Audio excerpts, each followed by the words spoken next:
Good morning, ladies and gentlemen. Thank you for joining me once again.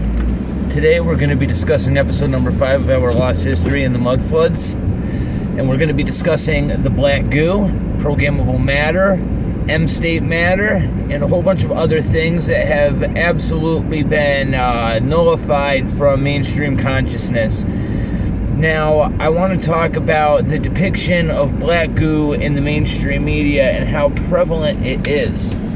Now, if you just want to talk about some basic examples, you have Spider-Man 3, you have a bunch of other movies like The Matrix, where that silvery substance that Neo touches to transform between two realities. And not only that, he touches this silver goo and then wakes up in a purple goo. There's a whole bunch of movies from the 80s that reference a black goo that'll jump right into your face. Big Six talks about a programmable matter, and that's a relatively new movie, but that just so happens to be black as well. District 9, the goo that the guy gets injected into his leg when he turns into an alien, just so happens to be a black goo. Prometheus, this guy drinks what looks like to be programmable matter at the very beginning of the movie in order to display how evolution started on Earth, etc., etc. And you see this all over the place in mainstream media. Now, in my opinion, this goes back to the occult practices of how this world works. I'm leaning more and more heavily into this world being a simulation. Now, the reason that black goo ties into this so prevalently is because, alright, if this is a simulation, you can't break certain rules that are written in the kernel of the program, right? And I think one of those is free will. So you can't violate free will. However, there are workarounds. There are ways to bend these rules, just like you can bend rules inside of a computer system.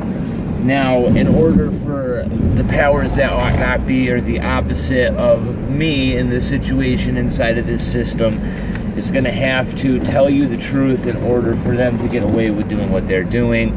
And that's why you don't see censorship of channels like mine fully, because we have to have an opportunity to speak the truth. It's your guys' choice whether or not you're going to listen. Now, this ties into a whole bunch of other things, and it ties into the black goo phenomenon 100%. So by them telling you in these movies and television programs and all of this over and over again that this black goo exists, they put it into your consciousness as though it's nothing more than a fun thing to think about, as though it's science fiction, when in fact it's the full basis for modern religion and everything else as far as Islam. And I'm going to get into that in a second. We're going to take it back one step further, and we're going to start with the ancient Egyptians, and especially the priests that practiced the mummification rituals, etc., etc. Now, these guys found black goo deposits, and there's one of them that's in Paraguay. And what's interesting about the black goo deposit in Paraguay, before we progress any further, is that you have Angela Merkel has one villa on one side of this deposit, right? And the deposit's owned by the government, okay? But Angela Merkel has her villa on one side, and the George Bush family, like the Bush family, has their villa on the other side of this deposit, and the deposit's like right in the middle. And that right there should tell you something. It's a spiritual substance, in my opinion. But we're going to get back into the Egyptian priests, because this is where we have to begin for people to understand what's going on and understand what this substance is at its base level. So the human body produces what's known as M-state matter, okay?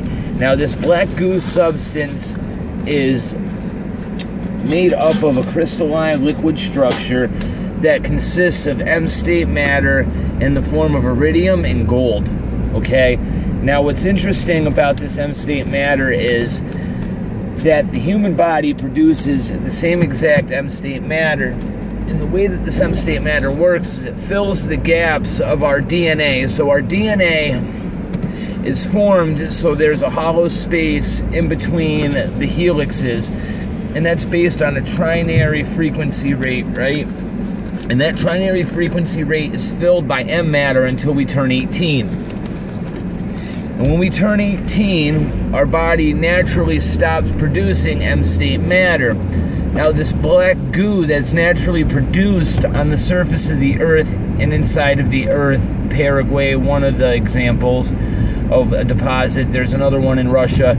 But this consists of M-state matter. So what these priests in ancient Egypt did was ingest this M-state matter, and there's references of some of these priests living to be about 900 years old. And if you take into the accounts of these stories of Noah, etc., etc., you have to look at this more realistically as a true timeline. Now, the reason that they were able to do this, however, is because they were ingesting this M-state matter and supplementing their bodies with it, in turn filling their DNA with it so it couldn't be harmed. And this makes a lot of sense if you actually look into what's going on with M-state matter and how the body naturally produces it until we're 18. And I don't think it's any coincidence that the natural world views us as an adult when we turn 18 now, and I think a lot of that has to do with the esoteric remnant of this knowledge existing to a certain degree. So that's the basis behind this black goo. Now, you guys might be wondering how this pertains to Islam, because I brought that up earlier. And this is where things get very, very interesting. Now, according to black goo proponents, people that believe in this very, very heavily and have done a lot of research, think that there's two states of black goo. There's the natural liquid black goo that's produced on the surface of the Earth, right? And that is natural. That is a true source from the Earth. It's like the source code of our Earth's computer system, right? It's the kernel. It's what makes our Earth what it is. It sets the program. It sets everything in motion, correct? Now, if you look at what the Muslims worship, it's a stone in Mecca. Now, this stone in Mecca is supposedly a meteorite. It came from outside of this closed system. Now, I'm not sure what meteorites actually are, but they're not what we're told. They're not rocks falling from space. However, I believe they may very well be coming from outside of our system. They may very well be a part of the firmament itself. All I know is that it is the antithesis of the black goo that our Earth produces, okay? It's the complete antithesis of it. And what that makes me think is it's actually the driving foundation of whatever exists outside of our system, whatever is controlled by the antithesis of God, okay? And what happened is this black goo, this solid state of it, which is completely different than, it has different properties. So I was talking about how the black goo on Earth interacts with our system in a trinary state, right?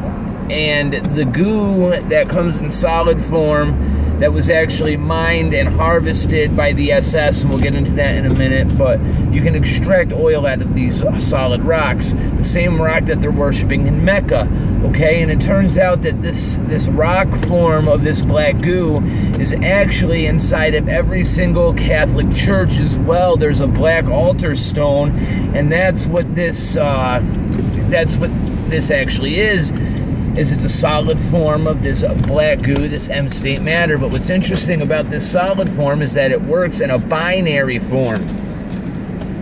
And what that means is that we're very complex on Earth, okay? We have a vast range of emotions. We have empathy. And empathy is the game changer. It's the difference between just an on and off state for us. It's a difference between survival and not survival. It adds that complexity that makes us human, that gives us our soul, that gives us those characteristics that was programmed into us by the Earth itself, through the original black goo itself that wasn't contaminated prior to the introduction of the stone that they worship in Mecca and the stone that was put in all these churches, correct?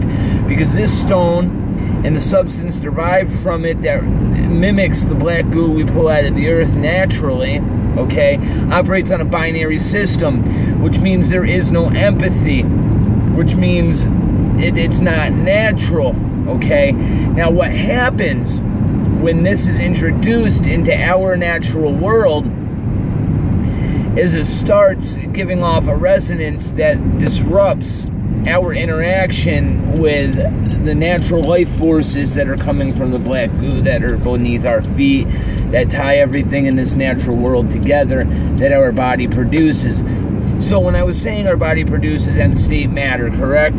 The reason that we are corrupted now is because that M-state matter is being influenced by this solid form of black goo. And what's interesting about these rocks that they have inside of every single church, and you have to go to Mecca once in a lifetime if you're Islamic to kiss this stone. And it's interesting because if you kiss this stone, you have physical interaction with this black goo that is, in my opinion, a computer virus, okay? It's programmable matter. If it's capable of producing M-state matter that's able to get inside of our DNA and sit in between the hollow recesses of those helixes, it makes you think, what is this matter capable of doing? And I think it's programmable matter, and that's exactly what they're telling you in movies like Big Six. Now, it's from an outside source, correct? So it's going to corrupt everything inside of your body. It's going to go against every natural feeling you're supposed to have. It may very well be what is driving this rampant depression that's going on all over the world. Now you're wondering, oh, how can this be so bad? Look at the natural progression of how things are just getting worse and worse and worse. What happens if you develop a technology? All of the technology around us is developed on what? Binary principles, right? So if you can feed this system, this solid goo, this solid black form matter that came in through the form of meteorites, right? If you can form that influence into all of your technology and have it be fed by all of those frequencies consistently, you could very well overpower the natural influence of the black goo that's under our feet. Now, if you accept all of this as a plausible scenario, you can look at Deepwater Horizon as a very interesting incident in and of itself. Now, what people don't realize about Deepwater Horizon is a lot of things do not add up about what was going on there. Now, it's known for a fact with people that study where these deposits of black goo are located, that this black goo is located in the Gulf of Mexico as well, right around where the Deepwater Horizon was digging. Now, in my opinion, they weren't there looking for oil. Okay, because if you look at where nuclear subs were positioned around that time, that facility was heavily guarded. There is no doubt about that. And how do you explain to me, during that entire incident, during the cleanup, there wasn't one civilian who was allowed access to help with the cleanup? Everybody that did that cleanup was beyond hazmated up. It was protocol upon protocol upon protocol to deal with this substance.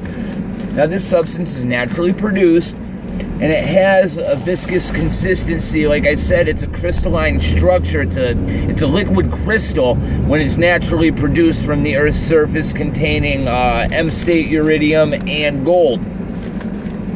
Now, this has superconductive properties, but like I said, it interacts with your DNA. And there was very well an incident of people trying to access this black goo from Deepwater Horizon, and something had to be done about it. So maybe there was an infiltration where people were trying to gain access to it, etc., etc. And there was a torpedo that was sent out because there's evidence based upon the explosion that took place and the wreckage. Things don't add up. Just like 9/11, things don't add up. Now, I can't tell you how everything actually went down, but what I can tell you is they were sitting right above a black goo deposit. And on top of that, there wasn't one civilian that was allowed there during the cleanup. And on top of that, I've heard that if you come in direct contact with this substance, you're faced with an ultimatum, and this is spiritual, in my opinion. This is honestly what I think the driving spiritual force behind everything on the earth is revolving around, because there's this guy who's from Portugal who studies this very, very heavily, And he says that when you come in contact with this substance in the lab, now what's interesting about this substance is they can actually produce it, create it in the lab. They can extract it from these rocks. So not only have they dealt with the natural deposits of it that are earth origin black goo, the natural lifeblood of the earth, in my opinion. I want to start referring to it as the blood of the earth because I think that's what it is. I think that's what gives us our empathy. I think that's the Mother Earth nurturing factor. I think that's what makes Earth a living creature in and of itself. Okay, and I think that's why it gives us the life force that it does when we ingest it, like the priest did. Now, I don't think we're supposed to be doing that, but I don't think it's a bad source if it's coming from Mother Earth. Now, when you start messing with this stuff that comes from these rocks and they start extracting it in the labs, what's interesting is if you put it in jars, right, and say that you make it known to one of these, to both substances, say you put them in a 5-meter radius, right, and you take the top off to these jars, these glass jars, and you observe these two substances. They're the same substance, but they're in different jars, right? You look at both sources, they will actually stand up inside of their jar, they will start moving, right, and they will want to tend towards each other. Now, if for some reason the glass capsule, right, breaks on both of these containers, these two globs will tend towards each other almost as though it's magnetism, even though it's not. Basically, we can't describe how this is happening. Now, this brings me to another interesting subject that has to do with chemicals, and I think it pertains to this substance very much so. Now, if you look at chemicals, if you take 20 different chemicals that are non-caustic together, of course, and you combine them all into like a kiddie pool, right, in equal amounts, what's going to happen to these chemicals? They're going to separate and they're going to tend towards each other. Now, if you take a time-lapse video of these chemicals in this pool, very interestingly, if you've ever played the game of life on your computer with those blocks that mimic how population increases and decreases over time within inside of a civilization, etc., based on a grid, well, if you start looking at these chemicals, they start exhibiting the same behaviors, but not only that, they start moving around and they're not predictive patterns, but these chemicals are flowing from place to place without receiving any energy or any influence from anything else other than the other chemicals around them. Almost as though they're developing an ecosystem. It very scarily resembles life, okay? That's what I'm trying to get at. And if you look at these substances and you put them next to each other on a table, they tend towards each other in the same manner. They want to be cohesive. It's almost as though they have a personality as well, because they will become very angry if they are confined. There's video and picture of all of this. Go look it up yourself. It's on YouTube. You can very easily find it. But if you put it inside of a container and you open up the top and it's been trapped and it doesn't want to interact with you and it's angry or it's shy or anything like that, according to what this guy was saying who interacts with it on a daily basis, okay? It'll jump right in your face. Now, this is the stuff that's extracted from the stones, okay? And that makes you think, what if, for some reason, like I said, I'm tending towards believing, in personal opinion, that this is a program, okay? And it makes perfect sense to me, especially with my belief in the earth being flat and all of this. Well, if you look at this black goo substance, there's rumors that there are hypercomputers in 4 parts of the world that are ancient computers that rely on this black goo. Now, one of them just so happened to have been created by the Nazis in the same complex where the V-2 rocket was built, okay? Now, there is accounts from survivors that are documented that clearly state that there was another 2 levels below the 1 level that was supposedly there, okay? There's 2 levels that were below that. And this is where they were extracting this stuff out of these samples that were solid, okay? We're talking about the outside, the alien influence, okay? And they ended up extracting 100 tons of this ore, and they got all of this liquid out of it. Now, we can reproduce this in labs. We know it's capable. We can do it today. Now, what they're saying is, the eyewitnesses, is that there was actually a computer that was built utilizing this black goo. And what they did is they took this liquid and they put it inside of piping that resembled artificial ley lines, basically the tree of life laid out, okay? And they managed to connect this to a computer. I don't know if it was quantum at the time. It may very well have been based on the Vril contact that they had with frickin' interdimensional beings. I know that was going on based on DMT and everything else. And that right there ties a lot into the black goo as well, but we're going to get into that at a later time. This is just episode 5, part 1. There's a lot more to go into as far as the black goo is concerned, and I still have a lot more research to conduct myself. But invariably, every time I'm looking at a megalithic structure, or I'm looking at a culture, or I'm looking at Vedic texts, for example, or I'm looking into what the Nazis did, and I'm looking at the base Tartarian culture and the commonalities between all of these beliefs that these different confederations had, and over again that this black goo keeps coming into fruition. Now, my theory is that at one point in time, our Earth was producing its own natural goo, just like it is now. It's the lifeblood of our Earth. It's an M-state crystalline liquid structure that has M-state gold and iridium that interacts with our body in a manner to preserve life. And if it is allowed to function how it is supposed to perfectly, it interacts with our entire environment, our entire world, our entire atmosphere. Everything is driven by this force to give the world empathy, to produce the loving feeling and nurturing feeling that you're supposed to get from your creator. Now, as soon as this solid state black substance that is alien entered our closed system, and we as a system developed technology that was enabling this to overpower the natural system the Earth had, destroyed us slowly but surely. And it works like a program, so this black goo could very well understand that we manifest our own reality, right? That's part of the computer program. And what it may very well do is introduce a concept as simple as the word no, okay? Now, the word no isn't supposed to exist in our reality, right? So if the word no doesn't exist in our reality, and our computer program, our kernel, doesn't distinguish the word no from anything else, like it's data that it can't understand, it's a word, it's a concept that doesn't exist within the kernel, it's not going to recognize it. So what happens when we say no more war?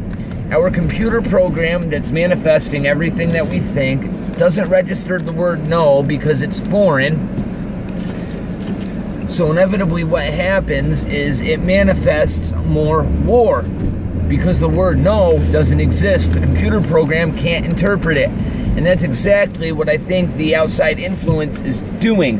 And that's why you find it in places of worship all over the world in every single religion. That's why if you're Muslim, you're supposed to go to Mecca once in your life and interact with this stone, flesh to rock, and introduce this M-state matter from this outside source into your body. And ultimately, what is that doing? Now, what happens when you introduce chemtrails and everything else into this equation? Okay, what if these chemtrails, now this is interesting, they've actually found black goo inside of rain in Germany, okay?